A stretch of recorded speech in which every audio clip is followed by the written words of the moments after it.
3 लाख टका नहीं जाउथुवा बेले ढेंकानाल अबकारी अध्यक्ष को धरिला विजिलेंस। अबकारी अध्यक्ष कहले कृष्णा नायक। अपराह्न 4:30 समय रे अबकारी गाड़ी रे टंका नहीं जाउथुवा बेले ढेंकानाल जिलापाल क्वार्टर सामना धरिची विजिलेंस टीम।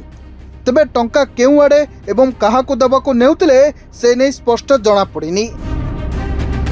अबकारी अध्यक्ष को तांको क्वार्टर को नहीं अधिक पचरा उचरा करुची विजिलेंस। ढेंकानाल और कटक विजिलेंस टीम मिलित भावे तांको रेड हैंडेड रे धरतिवा सूचना रही। कटक चौधार प्रधान साहिर घर, अरिल सासू घर, जगतपुर रे थिबा घर, पुरी कुंभारपड़ा रे थिबा घर, ढेंकानाल महावीर बजार स्थित आवासिक घर, मसीसा पाट स्थित सरकारी कार्यालय को मिसाई मोट 6टी जगार विजिलेंस पक्षर रेड करा जाउछि।